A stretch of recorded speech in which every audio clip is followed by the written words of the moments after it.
the Land Rover Discovery, a car that's as much at home in a posh London suburb as it is in a Welsh quarry. The Discovery has always been a caravan owner's favourite as well, thanks to its off-road capability and high towing capacity. Now, Land Rover has recently updated the Discovery with the brand new engines, a new interior and tweaked styling. Let's take a look around. Land Rover gave the Discovery a significant overhaul in 2021 with new headlights, a tweaked grille, new rear lights and different front and rear bumpers. It's still a fine-looking car with an upmarket design.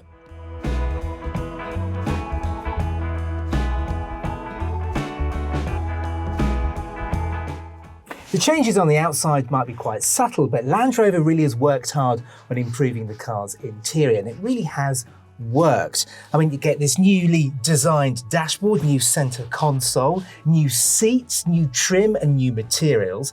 And I have to say, on this top spec Metropolitan edition, it almost feels like a Range Rover in here, particularly in terms of quality and the use of materials.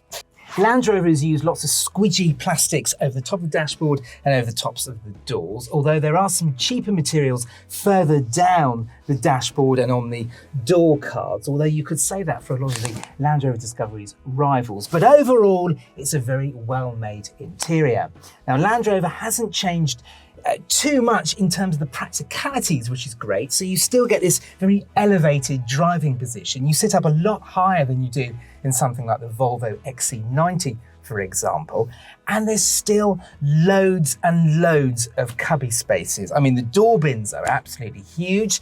On this top spec car, we've even got a fridge under here.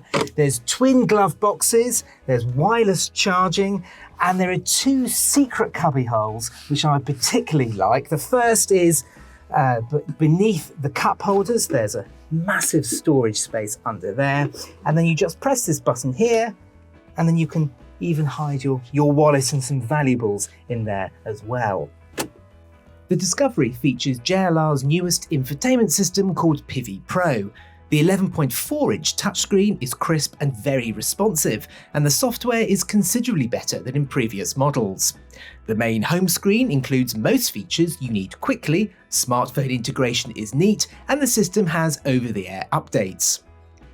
There are too many features to mention, but the highlights include dedicated off-roading information, fabulous 360-degree cameras, the ability to fold down seats and headrests, and the towing menus.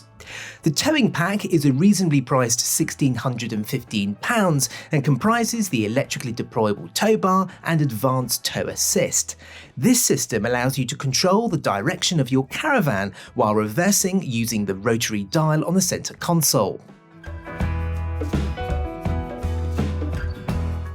In the back of the Discovery, you won't want for much more tech because there is plenty of it. Of course, you've got climate control down here. You've got two USB-C charging ports. And for this new model, there's even click and go connectivity back here. So you can connect your smartphone or your tablet to this little socket here, and you can charge it en route as well, which is great for children or for long journeys where people want to watch movies or charge their smartphones, for example. Now, despite the flat floor here, there isn't a huge amount of legroom. I mean, it's fine for my height. I'm just over 5'11", but if you've got some really tall passengers, something like the Volvo XC90 will give you more legroom and possibly a little bit more headroom. The thing that's in the favour of the Discovery, though, is how wide it is back here. Now, you can fit 3 people back here, and because of that flat floor, they won't be squabbling for footroom. And of course, the Discovery is also a full 7-seater with 2 seats that rise out to the boot floor. Adults can fit in these, but they're more suitable for children and teenagers.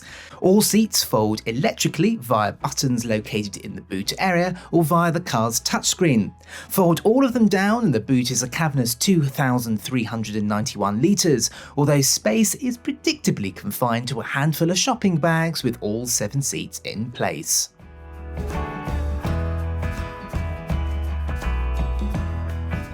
Land Rover has replaced the previous Discovery's range of 4-cylinder and V6 engines with a brand new range of 3-litre mild hybrid units. There's a P360 petrol with 355 brake horsepower and 2 diesels, the D250 with 248 brake horsepower and the D300 with 297 brake horsepower.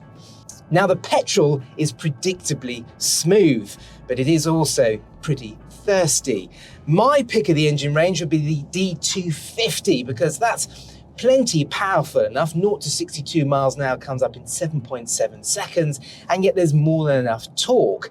If you do need a bit of extra power, you should perhaps go for this, the D300, because 0 to 62 miles an hour comes up in 6.5 seconds, and it will still return a pretty good fuel economy.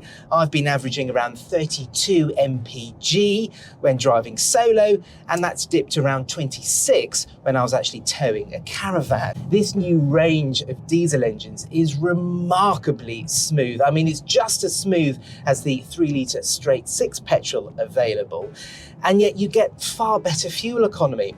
It's also a mild hybrid, and that small amount of electrical assistance you get really does help fill in the dead spots that you tend to get with a diesel engine. This new engine is also far smoother than the old V6 diesel they used to put in the Discovery.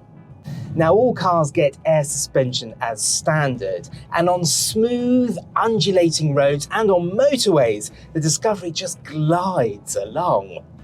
The Discovery struggles to iron out potholed roads though. You do tend to feel every single pimple in the road, and it's made even worse if you go for the large wheels. We've got 22-inch wheels on this particular trim level. The Discovery also feels a very large car. It's not helped by particularly slow steering, making low-speed manoeuvres feel pretty cumbersome. Of course, this being a Land Rover, there are a host of off-road driving aids with suspension that can rise up, and the car can calibrate the 4-wheel drive system for different surfaces. From grass to crawling over rocks, the Discovery can manage it all. Our car was fitted with the optional active locking differential for £1,080 and the twin-speed transfer box for £310 for greater off-road ability. The Discovery really does take towing a caravan in its stride. The 3-litre diesel engine barely breaks into a sweat even on steep hills, and the 8-speed automatic gearbox remains smooth and unflustered. The car's air suspension keeps things nice and level too, and there was no pitching or movement from the van even when passing slower moving lorries on motorways. Aside from constricted over-the-shoulder visibility, the Discovery is a fine tow car.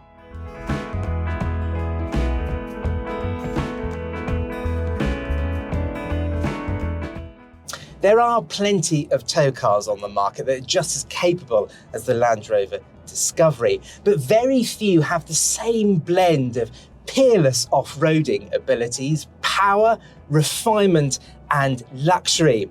Now, if you can afford to buy one and you want to tow a very heavy caravan, the Discovery should be on your shortlist.